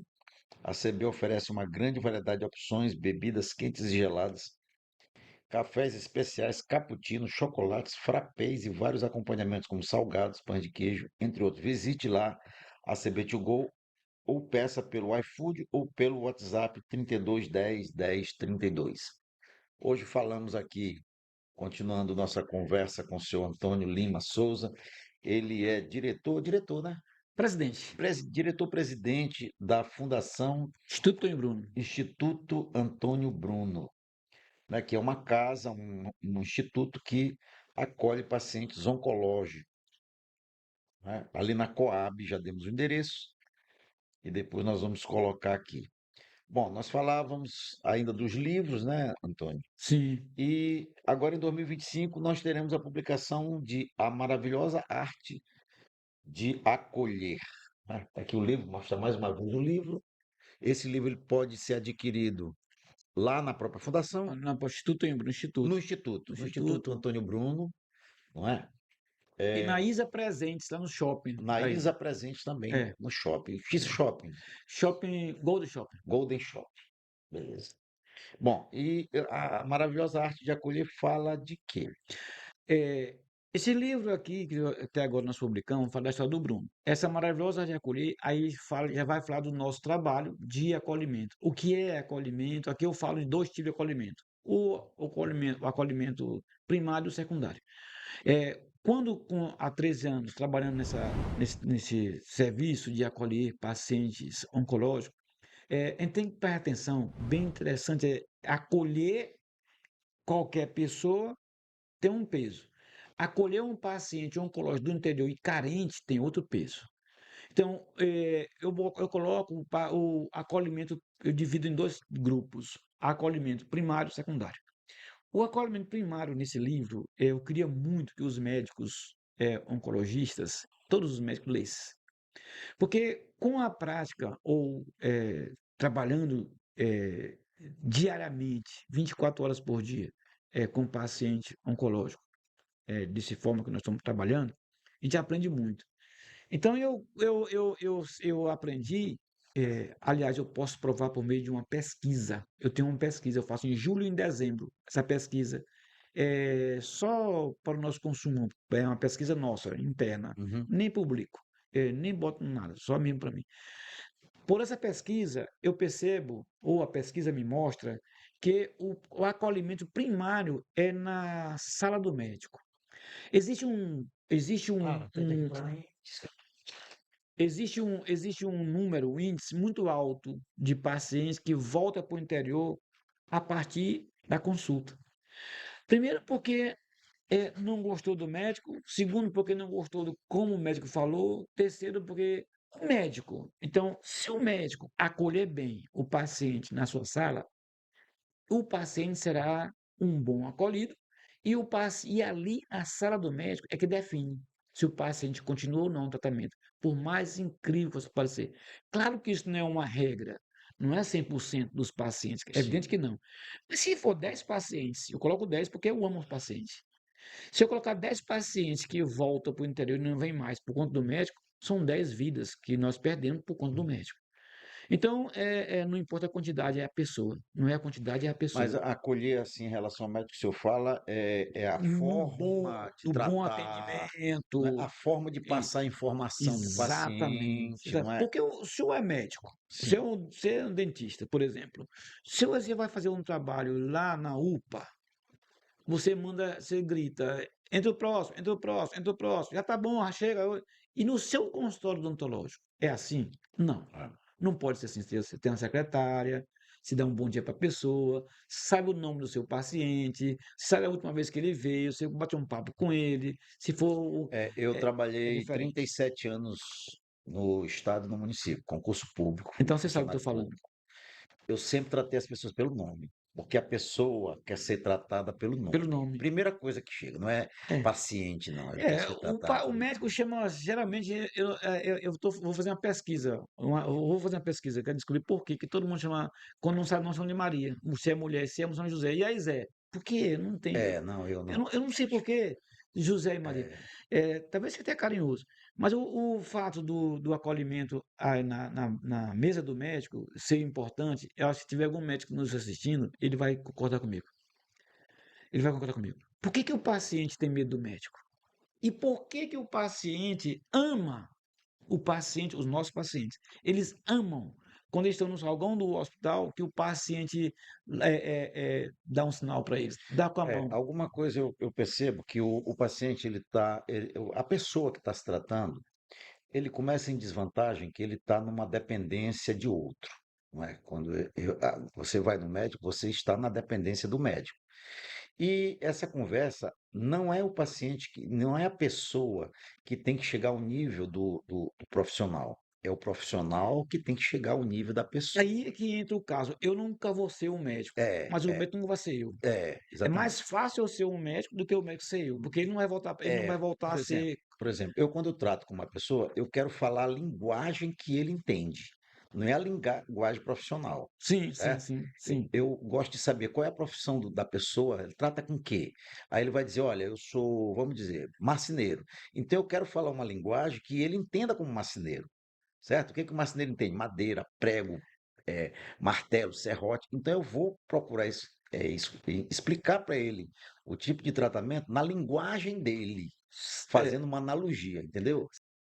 Olá, pessoal. Vocês que estão assistindo esse podcast Conexão Diálogo, nós queremos pedir para vocês que estão gostando do conteúdo que é feito com muito profissionalismo, muita capacidade, se inscreva, dê o seu gostei ou não gostei e comente também. Isso é muito importante para nós. Depois que você fizer isso, continue assistindo o nosso conteúdo. Um grande abraço. sim, vamos considerar que esse profissional seja o senhor. Sim, Sabe quantos tem que faz isso? muito poucos. Você vê que o paciente, primeiro tempo, o médico oncologista, no hospital público, ele precisa atender 50 por dia. No consultório dele, ele atende 5, 10. O meu médico, o doutor Cleito, o melhor médico oncologista do Maranhão, doutor Cleito, quando ele me vê lá no hospital, no banco, ele dificilmente não vai me dar não. Ele vai lá e fala, estou bem, então, vou lá atender. Nem que seja já, mas já atendo. Quando eu vou, bato na porta, que é minha vez, que eu bato na porta, eu nunca vi doutor Cleito sentado. Ele vai na porta, mas quem vai na porta é ele. Quem vai na porta é ele. Eu estou falando desse caso meu que eu vivo todo dia, Sim, sim, né? sim. Agora, é difícil fazer isso no nosso público. Eu não sei se ele Ah, faz, até acho que ele faz. Até acho que o doutor Cleito faz isso. Mas eu não estou falando do Dr. Cleito. Estou falando dos médicos que eu escuto lá no instituto. Médico que é a pessoa, que o médico, que o paciente vai e o paciente não olha, não sabe o rosto da pessoa. O médico de cabeça baixa, olhando o exame, e quando sai dali, ele já sai com o papelzinho da próxima consulta, ou do próximo exame. Ele não dá um toque na pessoa, não conversa com a pessoa. Então, quando se encontra um paciente lá do interior, imagina o senhor, um paciente da roça, que nossos pacientes da roça nunca vieram em São Luís, tem medo até. Eu recebi um paciente, eu não acreditaria se me dissessem, mas acredite. Eu tinha um paciente que nunca tinha visto carro, Acredito. nunca tinha visto carro. Então, esse é o nosso público. Então, esse público ele chega muito Fragilizado. fragilizado. A resposta é essa, a palavra é essa, É. fragilizado. Chega na mesa de um médico, ele encontra uma espécie de um Deus, letra minúscula, um Deus. Até para ele falar. E se aquele Deus falso trata o paciente como paciente, não como parceiro, o paciente passa a ter medo do médico. É o nosso caso. Então, o meu livro, eu vou falar, vou pedir, vou sugerir, eu sugiro nesse livro, que o médico não tenha uma espécie de um paciente, mas de um parceiro. E no livro eu digo, para você ser médico, você precisa de um paciente. Tem um filme chamado O Golpe do Destino, que ele fala exatamente isso. Ele Sim. fala de um médico que também tinha essas posições, de repente ele passa a ser paciente. No próprio hospital que ele Ah, trabalhava, a coisa muda a coisa muda. completamente. Olha o tratamento. É, Trate hoje ao jeito que você quer ser tratado amanhã. aí ele é tratado como ele tratava as pessoas, uma certa arrogância, e ele vê exatamente como as pessoas se sentiam, ele passa a se sentir. Imagine. Isso é bacana porque no decorrer do filme tem algumas situações que servem de lição para ele. Ele começa a conviver com pacientes oncológicos. Eu vou lhe passar esse filme. Se eu passar no Ele, Instituto. eu pesquiso, eu acho ele. Um golpe do destino. Acho Um que golpe nós nesse. temos aqui. Então, o paciente O acolhimento primário seria primário esse. seria esse. Certo. O primário, o médico e com a primeira internação. A primeira internação de um paciente interiorano, a primeira internação, o primeiro contato com os enfermeiros, tem tudo a ver com o seguir ou desistir do tratamento. Tem tudo a ver. Tem um índice, o Estado deve ter. Se o Estado não tiver, é capaz de eu ter. Um índice muito alto de pacientes que voltam para o Abandonam interior, tudo. abandonam por conta do atendimento primário. Por conta do atendimento primário. Eu assisti uma paciente 2 meses atrás que ela foi lá para o instituto e ela não queria entrar, ela está lá hoje. Hoje está no instituto. Ela não queria ir para casa, morrer em casa, porque o médico, porque o hospital, porque não sei o quê, porque é longe, chorando lá na porta do instituto. E ela rezou na porta do instituto para ninguém abrir a porta. Tomara que ninguém abra, porque era de noite, tomara que ninguém abra a porta para ela voltar para casa, para morrer em casa. Quando o vigia abre a porta, ela se zanga, fica bravinha com o vigia. E hoje ela disse, o depoimento dela é o seguinte: eu não queria entrar e agora não quero sair, por conta do tratamento, por conta de como eles são tratados lá. Da forma que Da eles são forma, lá acolhidos. nós temos um acolhimento padronizado. Só quem acolhe pacientes são 3 pessoas: eu, minha esposa e o Francisco, ou a Deusilene. Então são 4: eu, a Deusilene, Francisco e minha esposa. Primeiro contato. Primeiro contato. Tem que ser para esses 4. Tem que ser, não é qualquer jeito. Ele tem que ser. Nós mostramos a casa, a gente conversa. A história. O Francisco ele passa 1 hora com o paciente. 1 hora, não menos que 1 hora, conversando com o paciente. Na sala dele. O paciente para fazer o cadastro. Ali, nós temos lá tudo que você pode precisar de um paciente oncológico no interior. Tudo. Desse nosso paciente. Quantos filhos, quantos batizados, quantos não batizados, quantos casados, quantos não casados, o que eles fazem, o que eles não fazem, se tem dinheiro, se não tem, se passaram fome, se não passam fome. Esses dados, esse banco de dados, nós temos lá no Instituto para mostrar para quem quiser que realmente está no interior e está com câncer, não é fácil. Então, o acolhimento primário desse livro, A Maravilhosa Arte de Arte de Acolher, acolher. vai levar para os leitores. Quem foi maltratado num hospital um dia que lê vai entender. E quem foi bem tratado também vai entender que são dois casos. O segundo acolhimento, que é o secundário, que desse livro trata, já é na casa de apoio. Aí na casa de apoio. O que o paciente precisa de uma casa de apoio? Se o senhor for ver as casas de apoio das prefeituras, eu conheço 2. Você vai ver que, em alguns casos, eu não posso falar porque eu sou presidente da casa de apoio. Eu não posso. Está no livro. Mas tem casa de apoio que não apoia o paciente, não acolhe o paciente. No dicionário, acolher e abrigar pode ter o mesmo sentido, gramaticalmente. Mas acolher, Na prática é diferente. eu não posso acolher sem amor.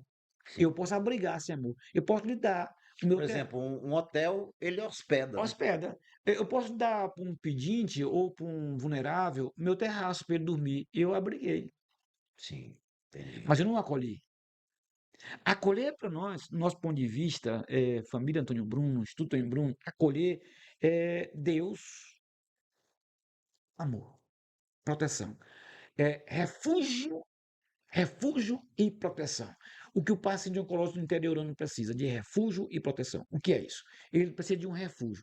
Ele sai do interior onde a família sabe que ele vai morrer, onde os vizinhos sabem que ele vai morrer, onde a comunidade não visita mais. Quando ele é doente de câncer, as visitas dele diminuem.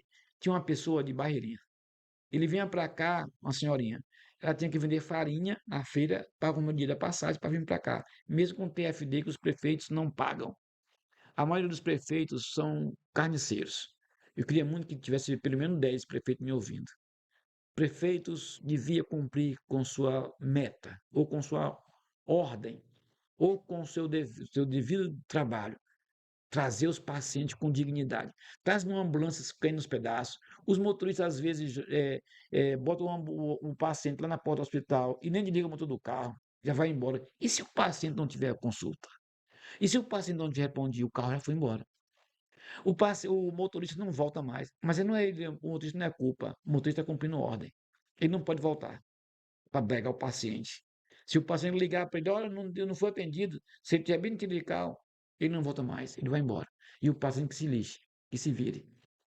Então, esse acolhimento, ele é muito interessante, ele precisa... Então, o refúgio de proteção. Quando o paciente chega do interior para cá, ele precisa se refugiar daquela guerra que ele está vindo. Do Ele está vindo conflito, do tudo. conflito da própria família. A família diz, tá ruim, câncer. Ninguém diz assim, eu estou com câncer, e uma pessoa diz, eu conheço tantas pessoas que curou. É difícil. Diz assim, eu conheço gente que morreu. Então, imagina você com câncer É como e... se a notícia condenasse a morte, né? pronto. Eu e você, que temos um pouquinho de compreensão, não somos leigos totalmente, quando o negócio pega, a gente pensa. Agora, imagina a pessoa que nunca nem rezou. Eu tenho muitos pacientes que ontem foi um depoimento de 3 que nunca tinha entrado numa igreja, senhor. Pelo que eu estou vendo, aqui o senhor tem muito contato com pastores. Eu queria, o seu líder, seu pastor principal, eu queria saber dos pastores o que eles estão fazendo no interior. Que ensinamento os pastores, e padre também, o que estão fazendo?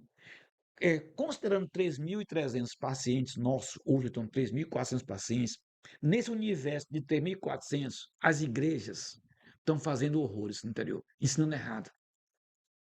Porque as pessoas não sabem nem. Todo mundo tem uma Bíblia, mas não sabe nem achar Mateus. Vai lá que eu lhe mostro. Quem quiser comprovar isso, vai que eu lhe mostro. E todos, e a maioria, claro que eu não estou falando dos pastores bons, e nem dos padres bons. Claro que não, estou falando dos padres ruins, dos pastores ruins. E todos estão lá por medo. Quando você encontra um paciente dizer, eu estou na igreja tal, porque o pastor disse, se eu não curar, se eu sair lá, eu vou morrer com câncer. Isso aí é uma covardia. Então, o paciente, ele quer esse refúgio, ele está saindo de uma guerra, ele está chegando aqui, ele quer encontrar um lugar onde ele possa não botar, que é o mínimo, é o mínimo um travesseiro. Não, não, não, não, não, isso não é importante. Ele pode dormir no chão. Ele pode dormir no chão. Não tem onde dormir. Ele vai ficar com sono? Joga no chão. Ele está precisando de um colo. Ele está precisando de uma pessoa que chegue e diga para ele: estou contigo. Eu não quero saber quem você é. Eu não quero saber o que você tem. Eu não quero saber nada de você. Eu só quero que você saiba. Tamo junto. Essa é a Que é mensagem. uma mão amiga. Essa aqui é a mensagem do Instituto Em Bruno. Essa que é a mensagem que os acolhedores, as casas de apoio deviam fazer. Devia ter uma plaquinha em cada casa de apoio. Não quero saber quem você é. Eu quero lhe ajudar.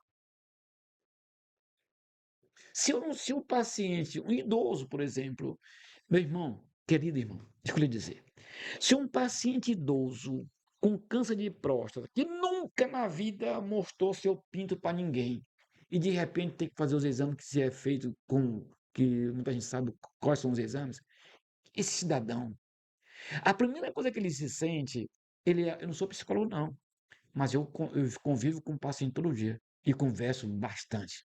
Eu converso bastante. Eu sei tudo. Esse paciente, quando ele sai do hospital, depois de fazer um exame desse, ele sai, a primeira coisa que ele sai, a mínima coisa que importa, está lá embaixo, é o câncer. Não importa o câncer. O que importa é que ele está aqui humilhado. A dignidade está A embaixo. dignidade, o cara botou o dedo no meu reto. Aquele não fala para ninguém. Aquele guarda em 7 chaves. Se alguém perguntar para ele, Sr. João, o senhor fez o exame do toque? Eu não fiz. E nem que ele tenha feito. Então, se esse trabalho não for feito com refúgio e proteção, não for feito com dignidade, não for conversado lá com o médico, não for se o cara não abraçar, não dizer, olha, eu estou com você, eu também já passei por isso. Eu digo isso para eles. Eu digo para eles até na forma lúdica. Quantas vezes eu falo da forma lúdica o que eu passei? Eu sou paciente oncológico também, eu sou paciente também, estou sem próstata. Eu fiz todos os exames eu fiz e tirei de letra. Aí eu vou contar de uma forma lúdica, brincando com eles e tal, para poder tirar a carga. Para poder tirar a carga. Muitos deles dizem, senhor Antônio, o senhor tem coragem de falar isso, senhor. Eu digo, senhor, mas eu estou mentindo? O que aconteceu comigo e que aconteceu com você, eu não posso guardar, porque É história de vida, é né? história de vida. Eu quero dizer para o senhor que eu venci. Eu venci. Muita gente não faz esse exame, senhor, e morre. É muito melhor eu ficar vivo, é, sem muitas coisas, do que eu morto com tudo no túmulo. Então, esse acolhimento secundário, que é lá na cadeia de apoio, deveria ser assim. Lá no Instituto, eu desafio. Eu desafio qualquer pessoa, qualquer órgão público, particular, eu desafio. E pode ir lá no Instituto qualquer hora. Eu estou aqui, pode ir lá. Se o senhor achar uma coisa errada, dos 3.000 pacientes nossos, feche o olho, escolhe, e chame e converse com eles. E pergunte se você quiser perguntar. Pergunte o que quiser perguntar sobre a gente. Se tiver uma vírgula, eu não quero nem problema, eu quero se tiver um resquício de problema. Não é problema. Eu quero é resquício. Sr. Tony Bick tem um resquício de problema. Quem colocou aquele resquício vai ter que pagar caro. Porque não era para ter. Sabe por quê, meu irmão? Porque cada paciente nosso, na hora que chega, recebe um título. Sabe quem são eles? São os Bruninhos. Então, cada um eu trato como se fosse o Bruno. Não pode faltar nada para ele. O Bruno não pode mais vomitar. O Bruno não pode mais. Você já pensou um paciente sair do hospital do câncer com a receita de remédio para dor ou remédio para vômito e ele não ter o remédio? Normalmente não tem. Custa caro. Um farmácia do hospital, todo dia não tem aquele remédio. Pode ser qual for. Não, hoje não tem. Hoje não tem, ou não tem nunca. Então, o remédio para dor, um remédio para vômito. Esse remédio para dor e para vômito, no meu ver, claro que eu não sei o que é Secretaria de Saúde, não sei o que, que eles passam, nem quero saber. Não é parte minha. A parte minha é acolher. Mas eles deveriam colocar uma norma como proibido. É proibido o paciente, principalmente do interior, sair daqui sem remédio para dor. Caraca, se ele for, ele vai para a casa de apoio de noite, com a receita de remédio para dor, está sentindo dor, ele vai comprar onde remédio? Se ele nem conhece São Luís. Abram, gestores, abram os olhos para os pacientes que não têm condição, Olha para essa câmera bem aqui. que não conhecem, abra os olhos, gestores, abra os olhos para os pacientes do interior com câncer, que saem do hospital às 7, 8, 9, 10 da noite, com a receitazinha, remédio para vômito. Ele vai comprar onde? Passa a noite vomitando. Veja qual carta de apoio que ele está. Se ele tiver no Instituto Embu, não se preocupe não. Não se preocupe. Você que é gestor, pergunte-se, é do Instituto Embu? Não se preocupe não, porque lá eles têm. Eu quero saber na casa que ele não tem. Porque lá no Instituto, quando ele chega com a receita, seja qual for a hora, se eu souber, seja qual for a hora, eu determino a pessoa para ir comprar. Lá nós gastamos mais ou menos de 15 a 20 mil reais todo mês só com remédio. O paciente. Sem ele dar um centavo. Eu não cobro um centavo dos pacientes. Nem um centavo. Nós mantemos os pacientes com tudo que eles precisam. Ora, se o cara chega lá em casa com dor, e eu não tenho um remédio na minha prateleira, que eu tenho uma farmácia lá. Eu não tenho esse remédio. E o paciente está com dor, 7 da noite. O que o senhor faz? Tem que providenciar. É óbvio. É óbvio. Dizer Se ele o não óbvio. tiver, se ele não tiver dinheiro, eu vou comprar. Na verdade, no instituto, eu não quero saber se eles têm dinheiro. Eu não quero saber. Eu compro o material. Lá é assim. Então, esse acolhimento secundário avalia a possibilidade de seguir adiante ou desistir. E quando as pessoas desistem, às vezes por nada. Muitas vezes, doutor, R$ 100. Quantas vezes R$ 160 é um remédio? Às vezes é remédio pequeno. Por exemplo, dipirona. De pirão. Caramba, com R$ 50 você compra um monte de dipirona. Por que não ter? O que justifica um paciente sair do hospital público? Chega a ser desumano, né? Chega a ser não. É. É desumano. O cara não conhece São Luís, senhor. Eu não conheço São Luís. Lá em Barretos, quando cheguei lá em Barretos, meu filho passou mal. E eu não sabia nem onde era o hospital. Eu tinha chegado, eu já tinha ido ao hospital. Aí sentiu mal para morrer na casa de apoio. Eu digo, caramba, eu fiquei louco, louco. Ao invés de eu procurar o telefone ou alguma coisa, ou algum jeito por ali para resolver, eu sabia que tinha a casa, a Santa Casa era perto, e eu calculei, lá tem táxi. E eu corri, literalmente corri, eu e meu irmão, correndo, tá na Santa Casa. Chegou na Santa Casa, não tinha nenhum táxi, tudo escuro. Quando eu cheguei na Santa Casa, eu lembrei, caramba, o Bruno tá sozinho com a minha esposa, com a Fátima. Aí eu corri, meu irmão mais novo que eu, ele não conseguiu me acompanhar. E ele, Antônio, calma, calma, calma. E eu correndo, correndo, porque eu percebi que o Bruno tinha ficado sozinho. Na cara que a gente tava na rua, era uma rua de paralelepípede, assim, e era estreitinha a rua. Quando eu entrei na rua da casa de apoio onde eu estava, na vila onde eu estava, lá se viu um carro. E eu fiquei na frente do carro. E meu irmão me puxando, sai, sai, sai. E eu na frente do carro.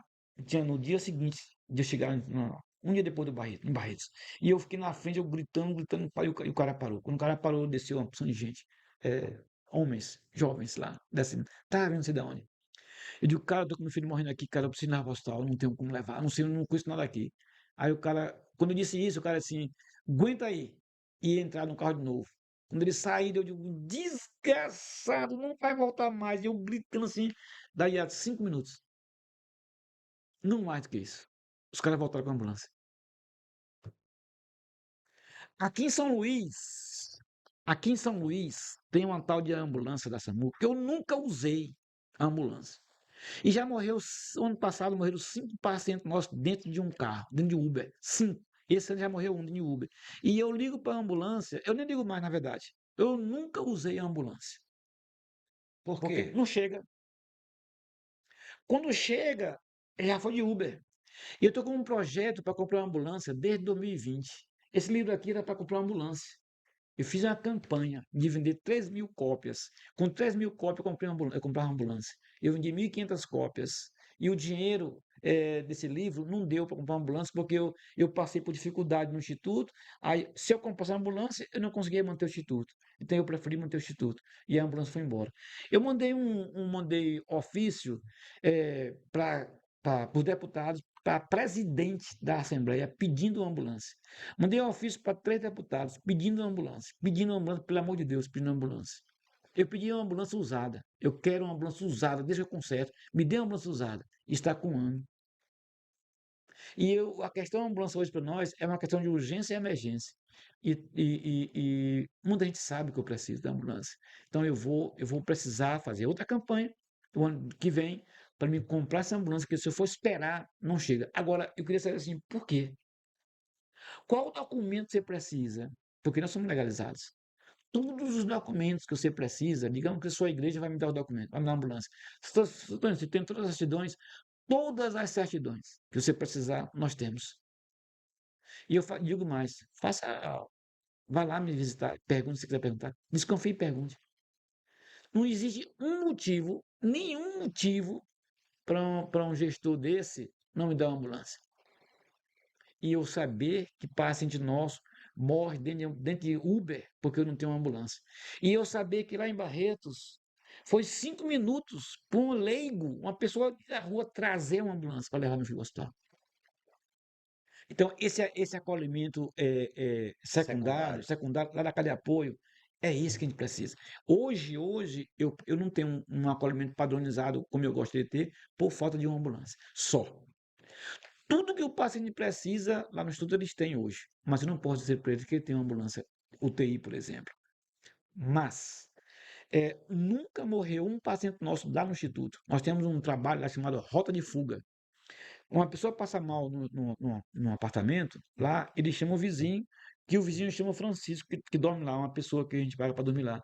Essa pessoa, o Francisco, mobiliza quem ele pode mobilizar. Liga para mim, liga para a ambulância, liga para o corpo bombeiro, liga para quem quiser. Quem chegar primeiro leva o paciente.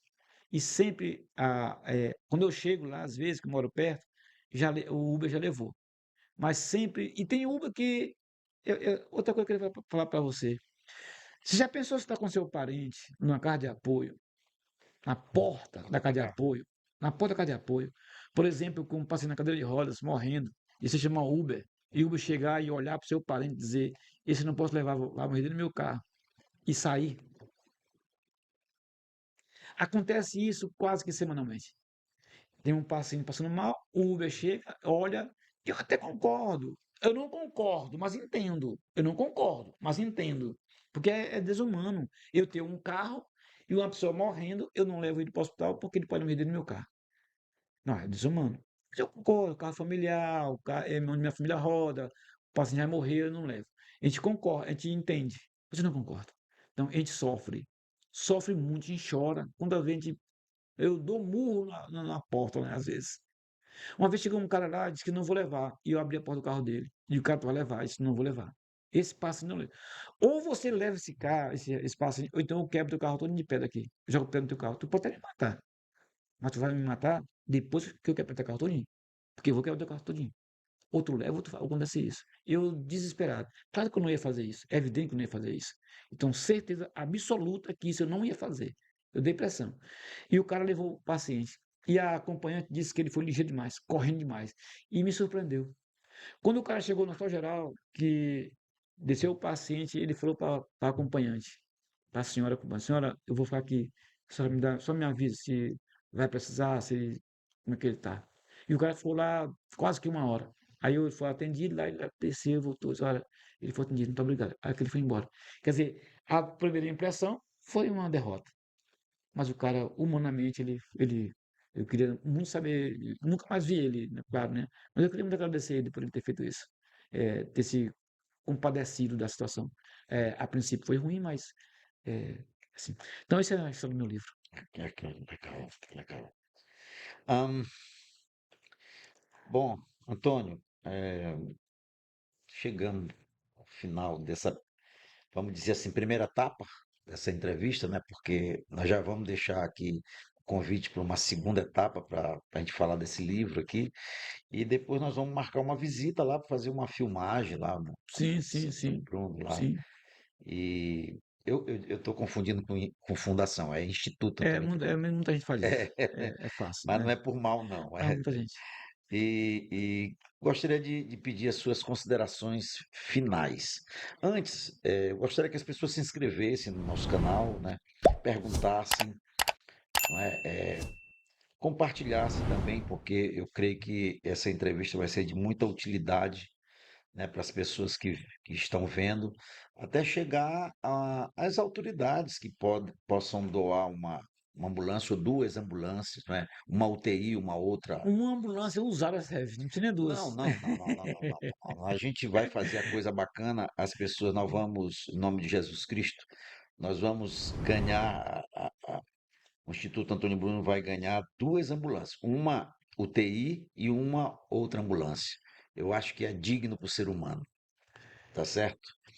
Vamos fazer essa campanha chegar. E se inscrevam aí, então. Então, Antônio, quais são suas considerações finais? Eu queria primeiro agradecer a Deus, né, que me honrou com esse momento. Eu queria também dizer para quem está nos assistindo que apesar da emoção, apesar de eu ter perdido o Bruno, perdido não, porque ninguém perde quem sabe onde está. Ele está no céu, então ele não está perdido.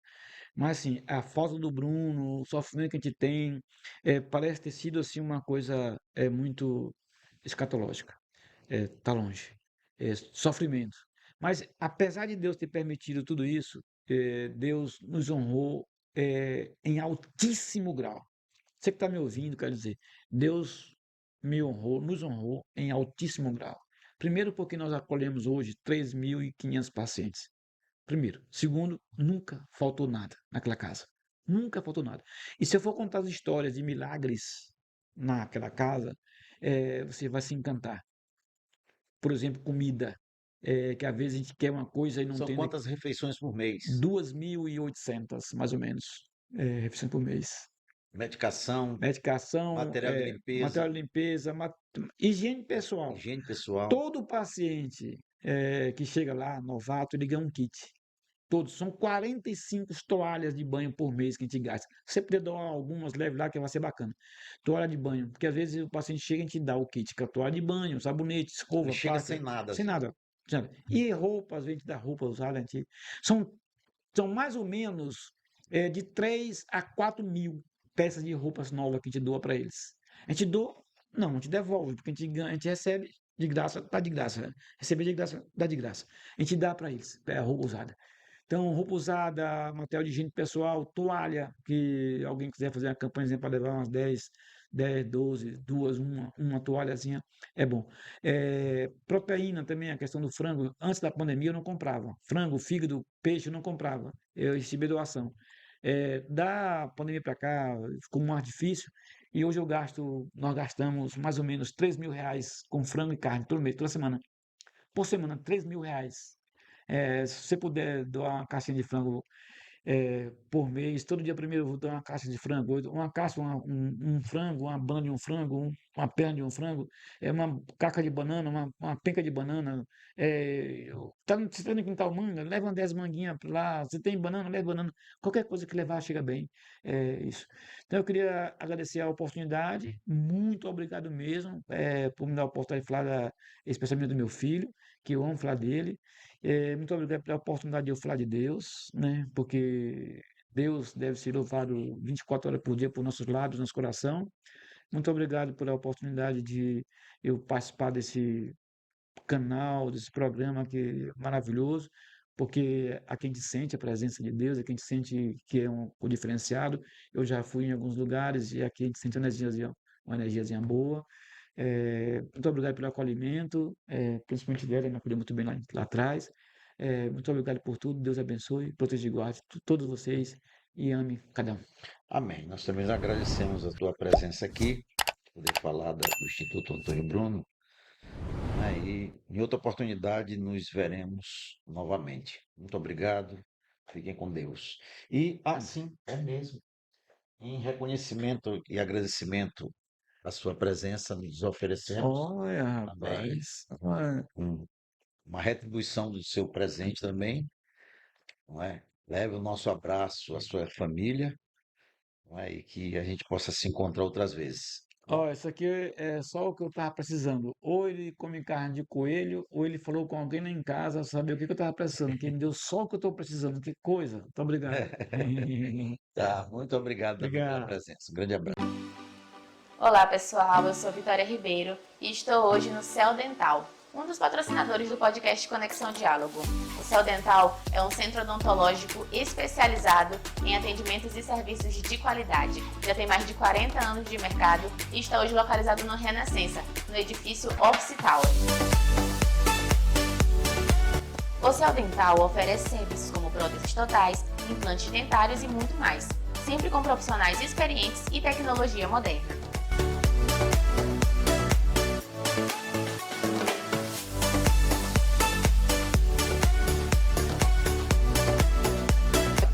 Quer agendar uma consulta ou fazer uma avaliação? Basta entrar em contato através do número 98 32 21 4174.